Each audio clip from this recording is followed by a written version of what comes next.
everyone, Matt here. Just a quick note on today's video. I unfortunately deleted all of the footage related to this video, but I still had the audio. And this was really a great conversation that Jeffrey and I had about The Master, and we felt like it was just not worth it to scrap the whole thing. So if you like podcasts, this is going to come across more podcasty than normal video, as it will not have any, there won't be any footage over it at all. So hopefully you like podcasts. But yeah, we felt stupid just getting rid of the whole thing because we had such a great time discussing the film. So hope you enjoyed this video, and sorry there is no footage of us, but you will see us next time. I won't make this mistake again. All right, so since Paul Thomas Anderson has a new movie coming out called One Battle After Another, and we've been hearing some rave things about that, we thought it'd be fun to review an old Paul Thomas Anderson movie. For all the films that he has, there are two films that I had not seen. Mm-hmm. And one of them was his first debut feature, Hard Eight. But besides that, I've seen all of his films except for The Master. And so you said we should watch The Master and review it. So here we are. Also, another thing to note is that you introduced me to his work. I don't think I've seen any of his movies until I had met you, 12 years ago. So yeah, and after The Master, we met during The Master and Inherent Vice coming out. So we started seeing all of his films together, and the first film of his you saw was probably Inherent Vice, actually, which is not like the greatest introduction. Still not my favorite film of his, but it's really interesting because I'll talk about this a little bit, but The Master was a turning point, I think, in his career. So you're almost like contemporary with the back half of his career, and then we caught up on all of his earlier films through the years. Yeah, so I think it would be great to start out with you and your experience finding Paul Thomas Anderson, what his work means to you, and a little bit about that. Yeah, I think anyone who was a budding cinephile in their high school years and is a similar age to me probably had a great affinity for Paul Thomas Anderson, and I still do to this day, even though like my take on cinema has become much more worldly, and I wasn't as into foreign film at that time, and I have many, many other people that I appreciate that are outside of just like the American specter, which was what I was more obsessed with when I was a teenager.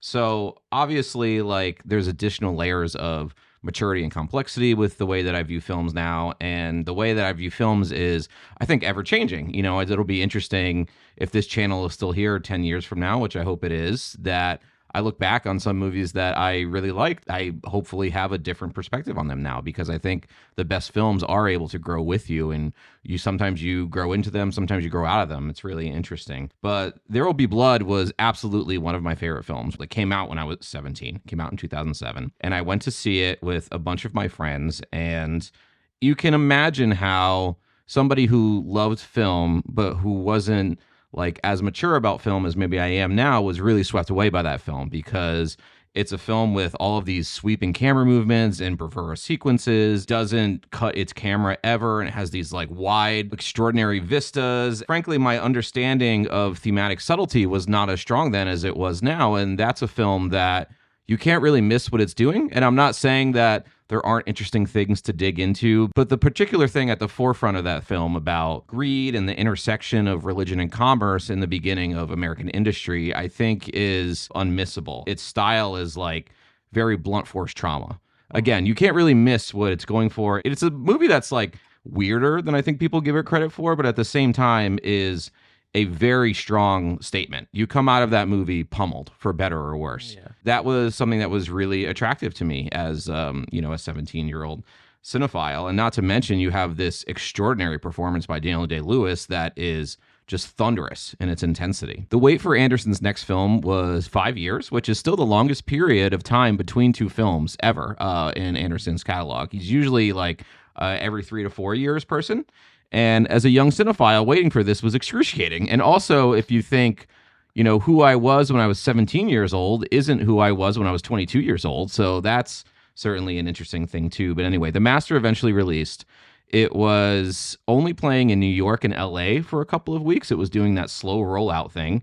And my friends and I took a trip to New York, which conveniently from where we live is only a 2-hour train ride. So that's great.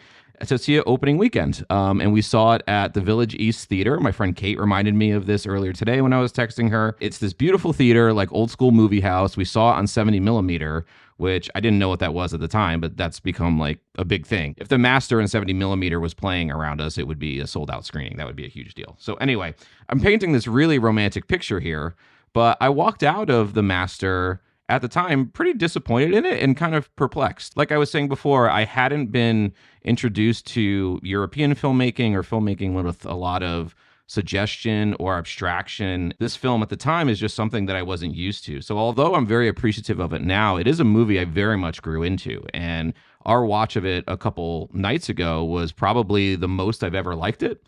And I think that shows that this movie has staying power in ways that are really interesting. So that's where I'm coming from this film, having seen it 13 years ago and having grown with it. But you watched it 2 nights ago. Yeah. So I'm most curious of what you think. I was most nervous showing this to you because I felt like of all of Anderson's films, it's the one that is at the most removed, emotionally speaking. Like it's a movie that doesn't invite you in really at all. It's mostly an intellectual exercise. And I thought you would appreciate it, but I didn't really think you would like it. Yeah. So I don't know, was I right? You were right. Actually, the way you described that was actually perfect because that's exactly how I felt about There Will Be Blood. I just felt very removed from that film because it's a film that doesn't invite you in. And I think that's the best way to describe movies that I like or don't really like, or the difference between me appreciating a film and liking it and appreciating it and not liking it. It usually hinges on that fact. But what I do love so much about Paul Thomas Anderson is that his movies are always an exploration of character or people. And this film, of course, is no different in that he's just exploring these people that are involved in a cult. The way that Anderson operates the camera and the way that he observes character really works well in a movie like this, where he is observing people in a cult. And what I love so much about this film, what I do love, is that this focus on characters in a cult really extends itself to so many different facets in this movie, which I loved. We have a focus on the leader of a cult, what it takes to run a cult, and the type of person that requires. We have the people that are complicit in the cult, the people that are there to kind of manage the day-to-day effort and keep it moving. And then we have the people that are swept up in the cult. We have the people that are taken by its flight of fancy and its explanation for things in the world. But that's kind of like my initial impression of the film so far and just its main themes as well as its focus on character. What's fascinating is I would never refer to this movie as a movie about a cult. And I'm not saying they're not a cult, but I'm saying that for me, it's a movie that's about power and influence and susceptibility to wrong information. All of these things that are kind of ahead of its time, because these are things that are like part of the cults aren't exactly new or anything, but like the way that people are swept up in misinformation or things that seem better than they are in order to keep this forced worldview is like a very modern idea. This is a thing that we talk about all the time now that we didn't talk about. Yeah, I want to specify that was just a very basic saying. Yeah, I think the cult is the vehicle for all these things. So I wanted to get into all that stuff as well. So the movie is about so much of what you just said. I just wanted to kind of lay that out that yes, the cult is the vehicle. I'm sorry. It's not about cults really. Oh, okay. But in a sense, it is. It's about the operation of a cult. Yeah. In a way. And that cult is the vehicle for the exploration of all these different themes and ideas. The thing about this film is that it really is a character piece. And so what I have in terms of all my notes is, yes, I have some scenes and some stylistic flourishes and all these things about movie making that I do want to talk about. But the characters are what I live for in this movie, and just analyze them and picking them apart and finding all these little details that kind of speak to them. Yeah, I think that's what's most interesting about The Master. Even when it came out, it was very much as like, is this a masterpiece or is this an incoherent mess that like has no structure? People have a great appreciation for it now, like years later, but at the same time, there is a contingent of people that think this is not one of his best films and that it's really unfocused and not particularly well written. I'm not one of those people, but I understand it because it either kind of comes together for you or it doesn't, or just the fact that like when I leave a movie that and I have a massive amount of things I want to talk about, to me, it's a great movie. It doesn't matter, but at the same time, having so many stray questions could be a negative from a different perspective. So anyway, let's start to go into the characters because that is what's so fascinating about this movie. Yeah, so our main character, Freddie Quell, is played by Joaquin Phoenix. He is this guy that's out to war. That's the first time we come across him.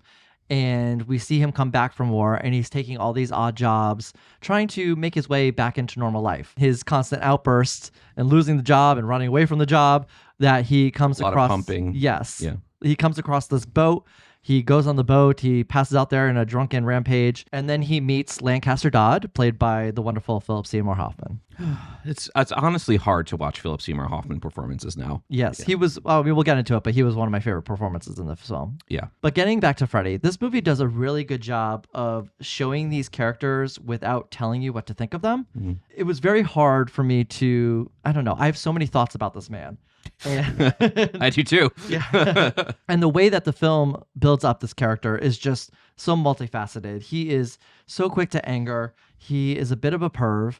He drinks absolutely excessively. There's these moments where you see him just bringing out medical products out of a cabinet. Like, we don't even know what they are. Paint thinner at one point. Yeah. He's taking stuff from when he's in the ship. He's taking some sort of liquid from like the missiles they have. Like Clorox or something. Oh, yeah, that. Oh, the missiles too. Yeah. Yeah. I was thinking of the secondary ship. Oh, yeah, that too. Yeah. Yeah. And so this guy is just an absolute mess. But at the same time, there is a desire for human connection. But you have to recognize that this man is coming from war, and it's almost like the system created him, then spat him out with absolutely no support. Yeah. And so how does a man reckon with these challenges in a way that is positive? You see him as a bad person, but you also realize that something created this person. Yeah. That's not weird. No, not at all. And I think that ultimately, I mean, they kind of explicitly say it towards the end of the film, but ultimately this film is about serving a master, right? So I had this teacher in high school, and he would say that everybody was a donut. Like, you were born with this giant hole in the middle of you, and it's your choice of what you're going to fill it with. And that could be religion or politics or pickleball or drug abuse or whatever. And the healthier thing that you choose to fill your hole with, the better off you'll be and the better off that people around you will be. This film is definitely exploring that idea, like that idea of being empty and hollow and searching and trying to find the thing that gives you meaning. But I think that it's viewing it through this lens of like animalistic humanity versus civilized humanity. And one of the things I like so much about the film, and kind of as you were talking about, like, Phoenix is pure it in this movie, like just constant aggression and sex and unable to tame his desires. And the wild thing is that Hoffman's character is basically the same, in my opinion, but he's able to tame those instincts with like a very verbose and charismatic exterior in his public image. However, we learn from that scene with his wife that he has some extramarital affairs. He certainly drinks to excess. And we have this parallel between these characters that I think the only main difference is outward appearance. In a lot of ways, like, Phoenix is the more honest character because he's actually showing how he feels, where Hoffman is able to kind of like quietly conceal this behind this civilized manner. So it's really interesting. Yeah, I really think I think the difference between these two characters is maybe ego, because, or maybe narcissism, or maybe both, but something about Philip Seymour Hoffman's character here is that it takes this really particular type of egotism to lead a cult, I think. And he pulls that off so well because you see how he manages to appear humble while also having this very obvious, grandiose sense of purpose about himself. And I think those two things are very intrinsic to leaders of a cult. It requires maintaining a particular type of facade, one which the cracks quickly show to anybody who questions their beliefs. And we see that in a couple sequences here. One in particular is this house party that Laura Dern's character is throwing. And during this party, there is somebody that comes up and addresses him and starts questioning his beliefs. Yeah. Excuse me. Yeah. Excuse me. It goes on forever. Oh my God, that was really cringe. That was really cringe. In my seat. Yeah, but he's able to, and it's the film almost having a dialogue with us, is that he's making connections and saying, isn't this just generally hypnosis? And then you make up the rest. He absolutely erupts and he calls him a pig. Yeah. There's a scene later where I think a really well-meaning Laura Dern is simply asking a question, trying to become a better believer. And he erupts at her too. Yes. Yeah. And so it doesn't matter how you question him. It matters that you question him at all, that he's going to erupt at you. And I think that it's this, I know I bring up Tar all the time, but almost like Lydia Tarr, it's this carefully manicured performance, this carefully manicured identity that he's made for himself. And whenever you question him, he has to question himself, and his self-delusions will go down the toilet the same way that he's pretending delusions to other people. So it's just, it's really interesting. And like you said, I think that Anderson goes out of his way to not explicitly explain anybody's psychology, which I love because I think this leads so much room to interpretation. Yeah, no, I completely agree. But you could kind of interpret this moment by body language, by words.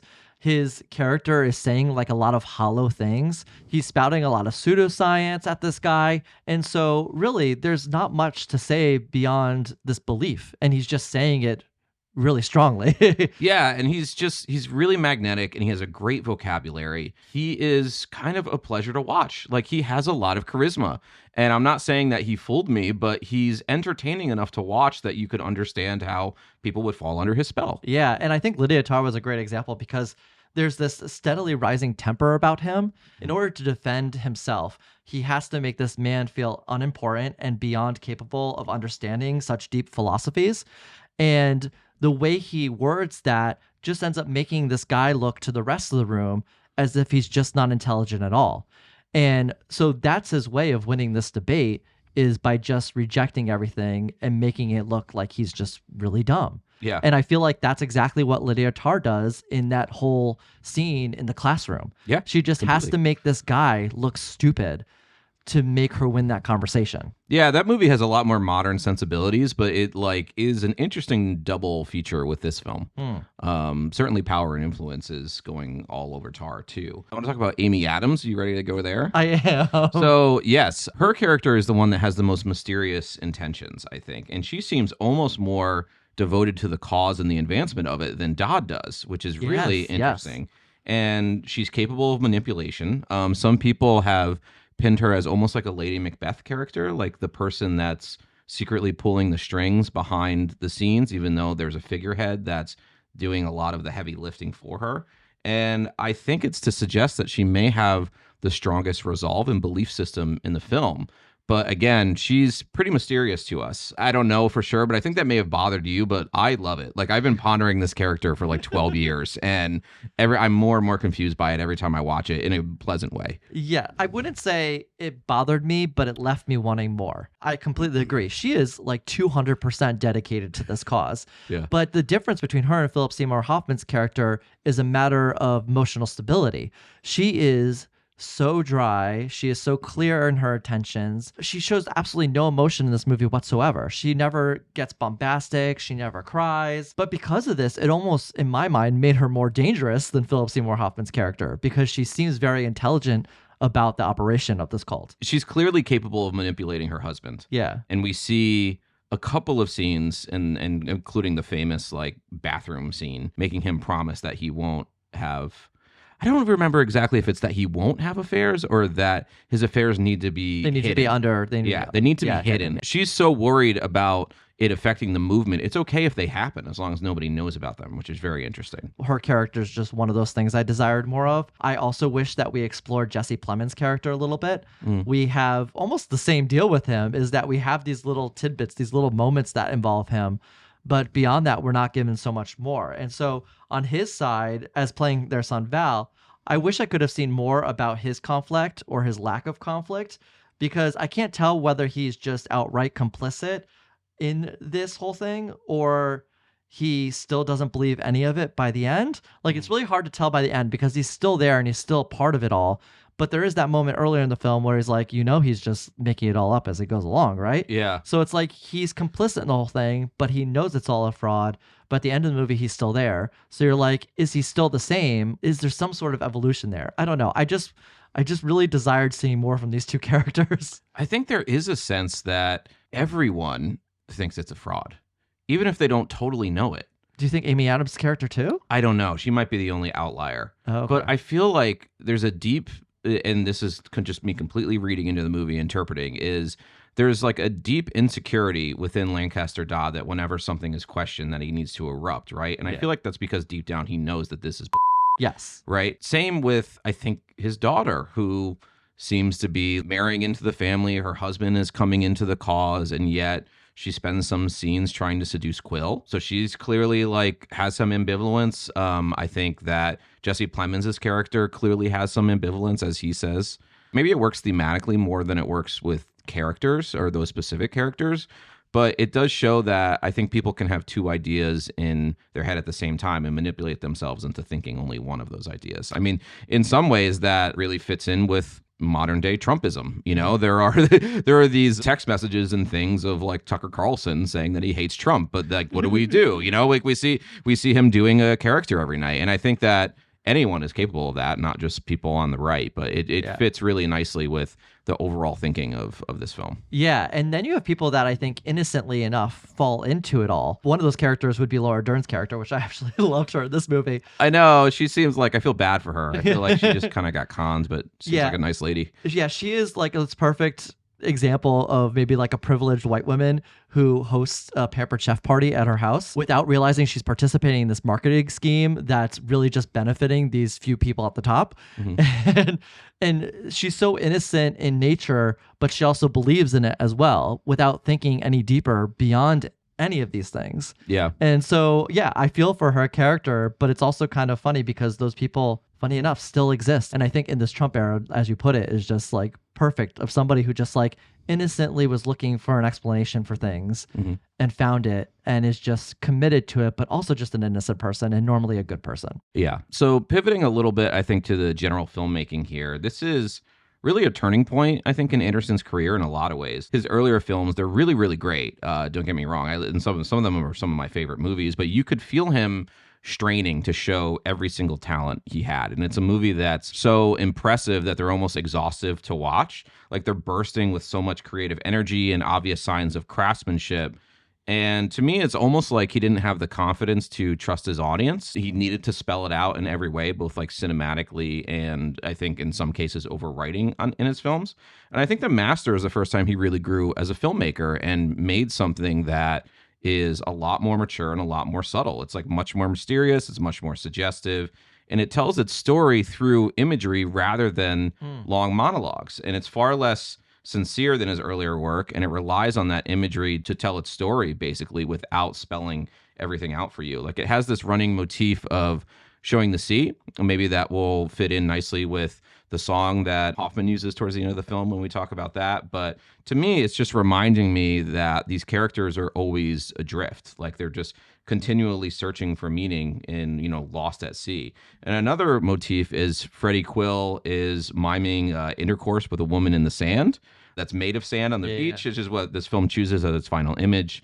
And along with the song Chasing Partners, it's as if we as human beings are like helplessly changing partners looking for meaning. The masters we're seeking are momentary and transient, the same way that this sand woman that he made will eventually be washed out to sea and he'll be adrift again. So I think that it's a movie. That was deep. Yeah, I think this movie has a lot going on in its imagery. This pivot as a filmmaker that Paul Thomas Anderson took, I really like, and I think it's yielded some like incredibly interesting work from him. I'm just glad that he grew, because you see people that make the same films over and over again. And when you start with where he is in his filmography and then you move into the things he's been making lately, there is a clear progression there. Not necessarily saying it's better or worse, but he is evolving in the way that he tells themes to you as an audience member. Yeah, I completely agree. And going into some of those things specifically, I want to talk about one of my favorite cinematic moments, which was this house party scene where Lancaster Dodd is singing and entertaining people and dancing, and Freddie's in the corner. He's sitting down and he's kind of observing the whole room. But as this scene progresses, it morphs into a fantasy sequence where only the women and all of the women end up completely naked. They're like playing on the piano, they're dancing in the background, just wherever they were in the scene. At this point, they're just completely naked.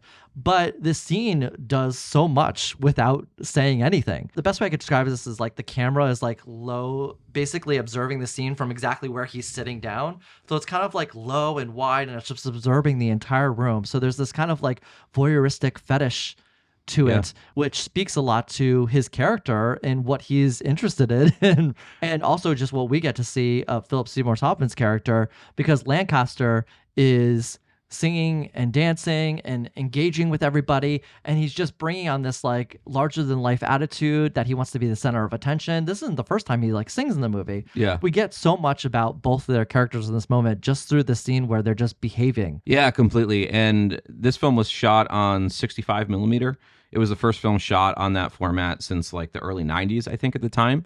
With the wide angle and it being shot on film, the camera is able to capture so much detail. Like, I was really surprised looking back on this film how many extraordinary sequences they are. Even like the Phoenix town hall that they do with that huge crowd. And you can pick out so many faces, so many details. Like, the camera is so wide and allows you to take in everything almost like it's a vista, or it's like a painting that you can look in all these different corners and find new interesting things. And it's not easy to make a film like that. In a way, it feels like these really intelligently choreographed, almost like action scenes, the way that so many of these scenes play out. It's really like amazing filmmaking. So from here, let's get into the end of the movie a little bit, because as the movie ended, I did have this air of confusion about me. I mean, it's confusion and it's lack of confusion, and it's just, I don't know, but let's get into it.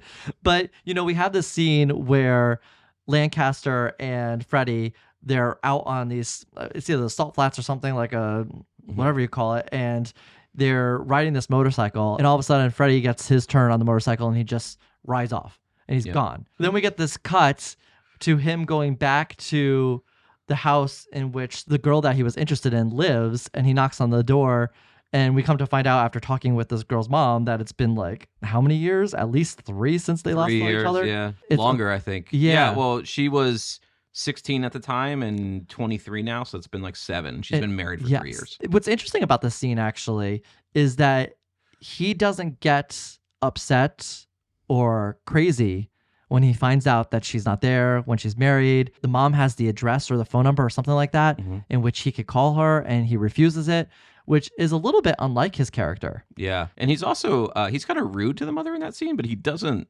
have an outburst. Yeah. Yeah. There is a slight difference to how he's behaving in this scene. But going from there, he ends up finding out that the cult has moved to England. He gets a random phone call in the middle of the night.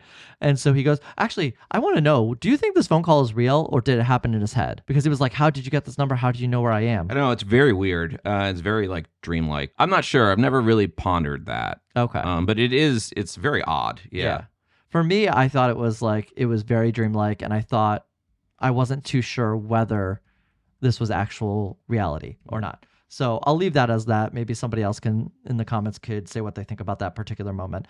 But, he goes to England, he ends up seeing everybody again, and he has this final moment with Lancaster in this office of this new school that they've made. In this same scene, Lancaster sings to him.